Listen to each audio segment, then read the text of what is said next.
السلام عليكم. الله يفتح عليك، الله يرزقك بابن الحلال يا رب اللي يهننك ويسعدك. رزقك؟ لا حول ولا قوة الا بالله. معلش قدامك فرصة ان شاء الله. يا جماعة نركز هنا. الشباب ما اتجوزش يرفع ايده. كلكم اتجوزتوا؟ ايه ده في ايه؟ عايز اسال سؤال، في حد هنا موجود على الجروب بتاع ايجيبشنز الكويت؟ انت لازم تكوني، انت لازم. اللي موجود على الجروب ده هيلاحظ حاجه عظيمه جدا. المصريين اللي عايشين في الكويت عندهم حرمان عاطفي غبي غبي والله العظيم. ما تفهمش، انا بتابع بقالي فتره، الاقي حد داخل كاتب ايه؟ ولد مش بنت، ولد كاتب شارب الخمر يفيق من سكرته، شارب الحب على طول سكران. كيوت حبيبي عسل. تلاقي واحد تاني داخل كاتب، يعني المفروض ان الجروب ده البوستات اللي تشوفها عليه العاديه يعني مطلوب سكرتيره في السلميه مش عارف مطلوب مش عارف، تلاقي واحد داخل كاتب حلمك ضاع احلم بغيره. وانت جاي الكويت تحلم؟ احنا جينا الكويت المره اللي فاتت بيقول لك وبجد والله العظيم السفريه اللي فاتت خلتنا نتعرف على حاجات اول مره، يعني اول مره اعرف ان في فرق بين امين الشرطه المصري وامين الشرطه الكويتي. عندنا امين الشرطه المصري اولا وشه وتنك بطبعه غضبان، دايما متخانق مع مراته، فتلاقيه واقف في اللجنه كده ليه ماشيه معينه.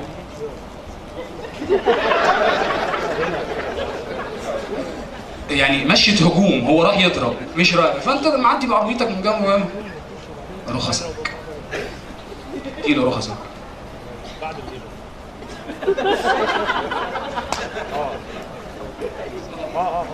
راح فين؟ راح فرح هتفرح. فرح ازاي الساعة 11؟ راح متأخر حضرتك، ايه مش فاهمك. عدي.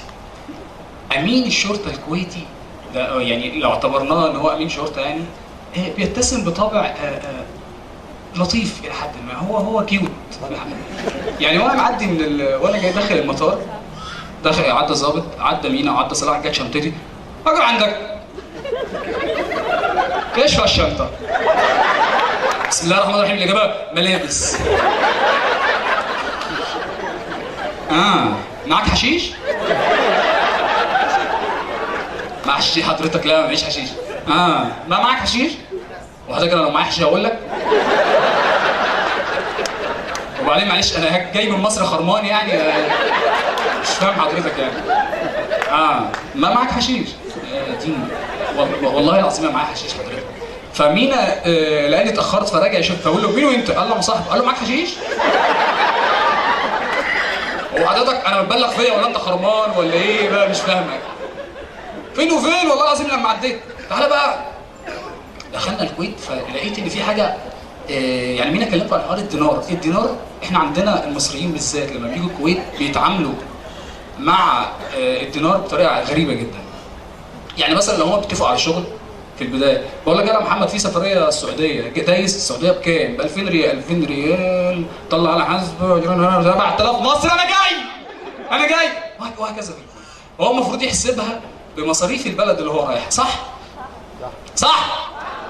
انتوا غلابه، انتوا معاكم، انتوا غلابه والله. فهو عنده نظريه غريبه. يعني بقينا المصريين ماشيين في الكويت دايما ماشيين بآلة حاسبه. يركب تاكسي كام يا عم؟ 3 دينار. ليه يا عم؟ ايه يا عم؟ ده عندنا احط عليهم 1000 جنيه واجيب مقدم، اجيب تاكسي ابيض اشتغل عليه. انت في حاجه في دماغك؟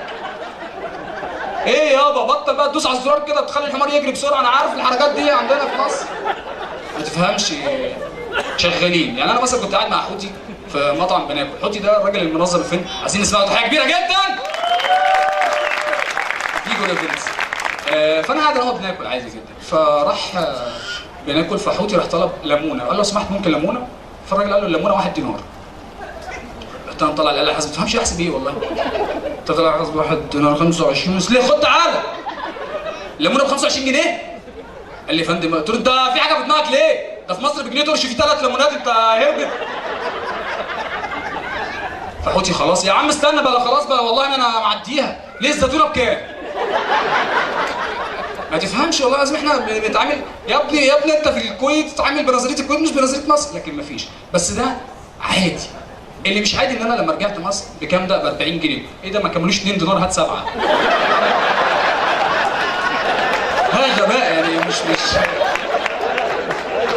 بس في حاجه سمعت عنها في الكويت مش عارف هي حقيقيه ولا لا، بس بجد هي عجبتني. قال لك ايه؟ اللي بيكسر اشاره اول مره بيدفع غرامه وكذا، يدفعها تاني مره بتتسحب منه، يدفعها ثالث مره بيترحل. صح. لو القانون ده اتطبق عندنا في مصر كسر اشارات للصبح، تلاقي واحد راح القسم يا فندم انا عايز اشتكي، عايز اعمل محضر. ليه حضرتك؟ انا بكسر اشاره حد وثلاثه مرحلين لليبيا. حضرتك ممكن اكسرها اثنين وخميس وتودوني فرنسا طول الاسبوع. وتلاقي المصريين اللي جايين الكويت كلهم، انت رحت الكويت ازاي؟ جبت فيزا كسر اشاره. والله العظيم عملتها ازاي؟ الحمد لله والله يعني الواحد نيته كويسه ربنا بيكرمه. انا فضيت نفسي فتره كده كل يوم ساعتين على الصبح كده كسر اشارات، ربنا كرمني وسافرت الحمد لله. يعني فعلا القانون مش هينفع يتطبق عندنا في مصر. تعالى بقى نفس الضابط وانا راجع جهاز زمر نور اخضر وانا معدي. ما تفهمش انا في حاجه مش عارف، ما كنتش مستحمل اليوم ده ولا ايه. كل حاجه مين هيعدي صلاح يعدي يجي عندي يقف مش عارف. فجيت بتاع نور اخضر واجب عندك جهاز نور. اذا انت معك شيء ما شاء الله نبيه يا فندم حضرتك بجد وهم. فقعدت ادور في حاجه حضرتك دي فلاشه حضرتك فلاشه كام جيجا؟ 8 يا فندم 8 كينجز 2 يا انت بتدور على فلاشه تايهه؟ وايش عليها؟ عليها اغاني شعبي وحاجات كده. شعبي المصريين يغنوا شعبي حلو، غني شعبي. لا ما بيغنيش شعبي حلو ولا حاجه حلوه، يرقصوا شعبي ممكن وبتاع، يرقصوا شعبي، ارقص شعبي. واحد يقول لي معاك حشيش تاني يقول لي يرقص شعبي، انتوا عايزين مني ايه؟ مش فاهم. لا خلاص غني لي شعبي يا فندم. ما ينفعش اغني شعبي حضرتك، انا عايز الحق طيار. لا فيك تغني شعبي.